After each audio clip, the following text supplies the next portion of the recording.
Esselamun Aleyküm arkadaşlar. Bugünkü videoya hoş geldiniz. Samet ile Mutfaktan'ın ikinci bölümü. Birçoğunuzun farkında olduğu gibi dünyanın her tarafında kış gelmeye başladı artık arkadaşlar. Havalar soğudu. Bu havaların soğumasıyla tabii marketlerde, pazarlarda kış ürünleri artık piyasaya çıktı. Ve o yüzden bugün bir kış ürünü kabakla çorba yapmayı öğreteceğim size. Hadi gelin yapalım. Arkadaşlar şimdi bu çorbamızı hazırlamak için bir kabağımızı aldık. İlk etapta bu kabağımızı soymakla başlıyoruz. Kabağımızı soyuyoruz. Yani bunu çok ince yapmamıza gerek yok. Elinizde varsa güzel sağlam bir bıçak alarak benim de yaptığım gibi ortadan bölüp şerit halinde rahat rahat bunu soyabiliriz. Diyelim ki elinizde büyük bir bıçağınız yok. Buradan küçük bir ipucu vereyim. Benden bir öneri olsun. Kabağımızı şöyle bir 30 saniye mikrodalgaya attığımızda yumuşar ve soyması çok daha kolay olur. Biz de mikrodalga kullanmadığımızdan ben bunu yapmadım. Ama mikrodalgada bunu 30 saniye gibi kısa bir süre ısıttığımızda kabukları daha da kolay soyulur. Bunu ufak bir meyve bıçağıyla bile yapabiliriz.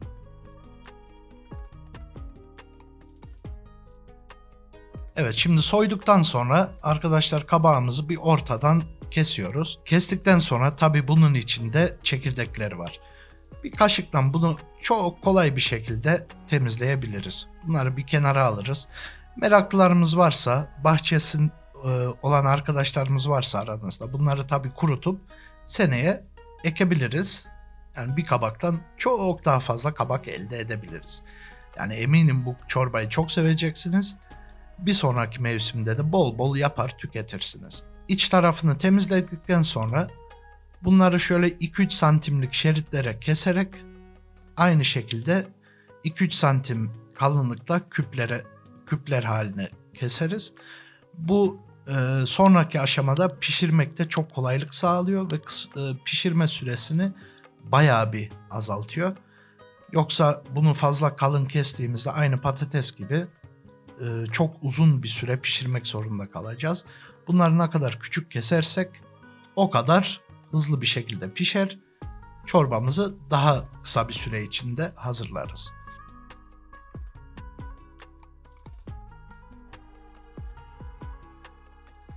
Kabaktan sonra bir tane orta boy soğanımızı, fazla da küçük değil, aynı şekilde 2-3 santim büyüklüğünde küpler halinde kesiyoruz ve bunları hazırlıyoruz bir kenara sonra pişirmek için.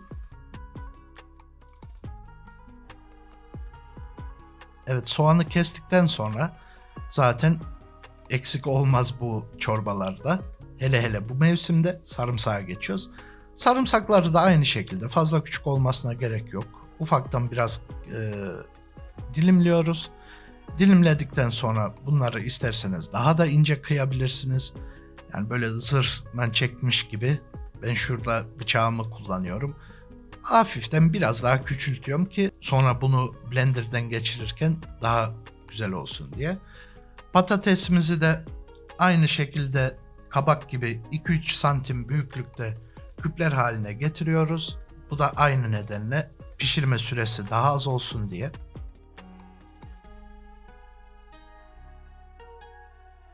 Bunları da bir kenara atıyoruz.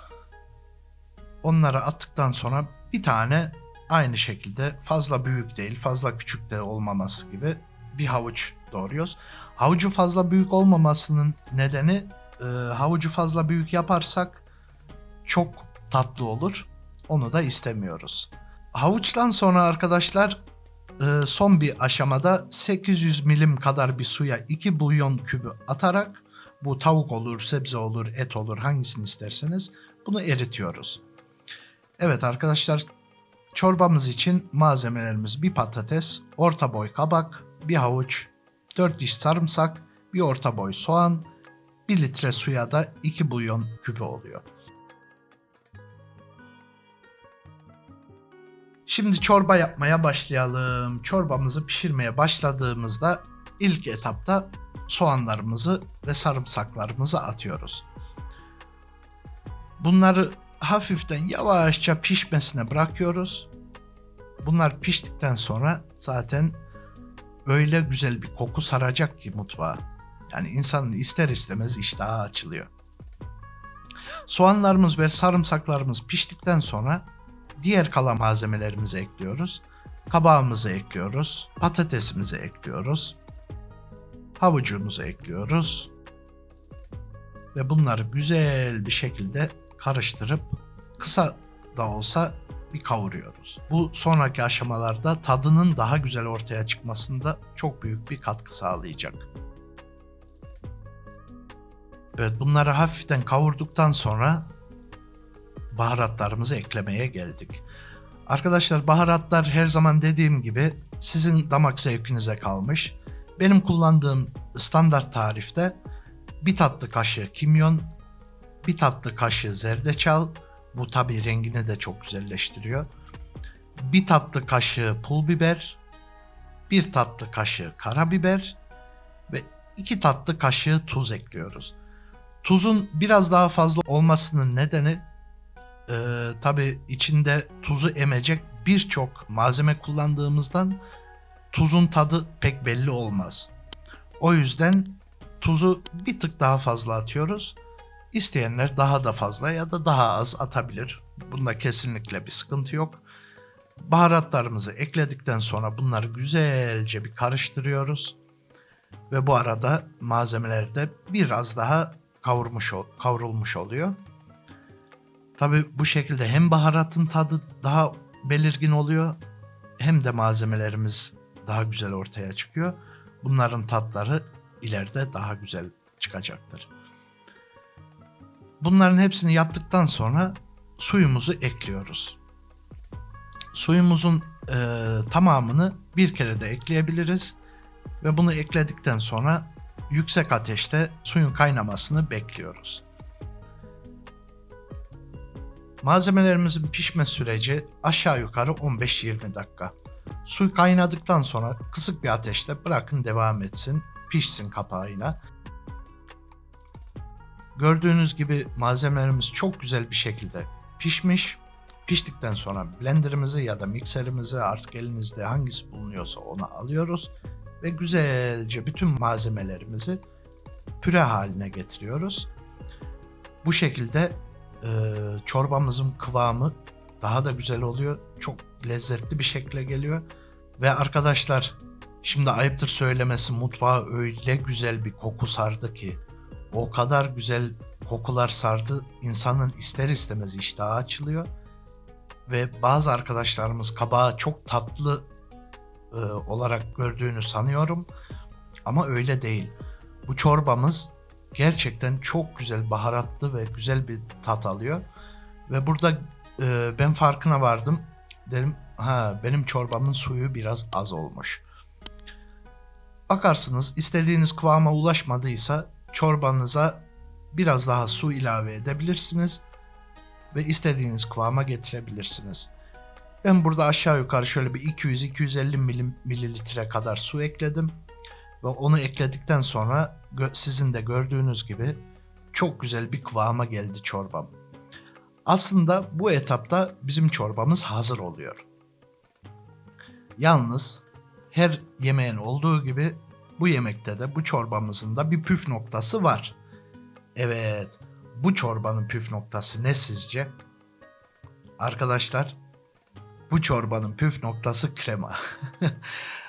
Bu çorbaya bir krema eklediğimizde çorbanın tadı gerçekten tamamen başka bir boyuta ulaşıyor ve daha güzel bir lezzet alıyor. Kıvamı bir tık daha güzel oluyor.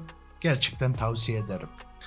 Ben burada 120-125 mililitre bir krema kullandım. Burada yalnız dikkatli olun arkadaşlar. Geçmişte bazı tanıdıklarım burada krem şanti kullandı. Krem şanti kullanırsanız olmaz. Şimdiden herkese afiyet olsun. İnşallah bu kışı hasta olmadan hep birlikte geçiririz.